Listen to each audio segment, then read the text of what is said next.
Football বিশ্বের সবচেয়ে বড় তারকা লিওনেল মেসি আসছেন ভারতের মাটিতে, আর কলকাতা প্রস্তুত তার জন্য। শুক্রবার গভীর রাতে শহরে পৌঁছে বাইপাসের ধারের একটি অভিজাত হোটেলে উঠবেন মেসি। শহরে মেসির আগমনের উত্তাপ ইতোমধ্যেই চরমে পৌঁছেছে। ফুটবল প্রেমীরা যেন আর অপেক্ষা করতে পারছেন না। বিস্তারিত ডেস্ক রিপোর্টে।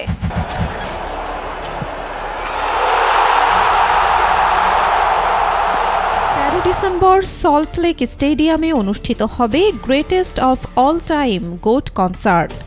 সেই সাথে ফুটবলের জাদুকর লিওনেল মেসির ৭০ ফুট উঁচু মূর্তির আনুষ্ঠানিক উদ্বোধন হওয়ার কথা ছিল লেক টাউন মোড়ে। কিন্তু নিরাপত্তার কথা বিবেচনা করে এবার নিজের হোটেল রুম থেকেই ভার্চুয়ালি সেই মূর্তির উদ্বোধন করবেন মেসি।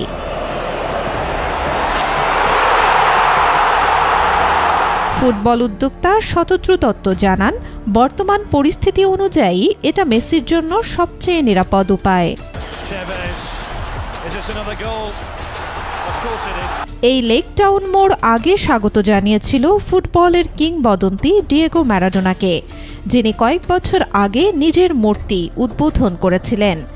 এবারও ইতিহাসকে স্মরণ করে মেসির হাতে তুলে দেয়া হবে ১৯১১ সালের আইএফএ শিল্ড জয়ের স্মারক জার্সি।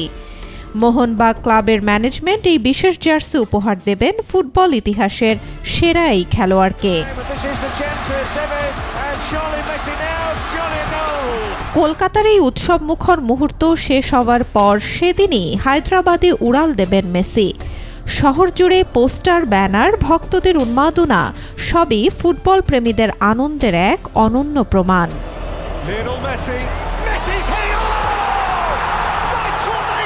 মেসির আগমনে কলকাতা যেন ফুটবল উৎসবের হোলি রঙে রঙিন। কনসার্ট, মূর্তির উদ্বোধন, বিশেষ জার্সি সব মিলিয়ে শহর প্রস্তুত তারকা দর্শনের জন্য। শুক্রবার কলকাতায় আসছেন লিওনেল মেসি, আর তার সঙ্গে ফুটবল প্রেমীদের উন্মাদনার যাত্রা শুরু হচ্ছে।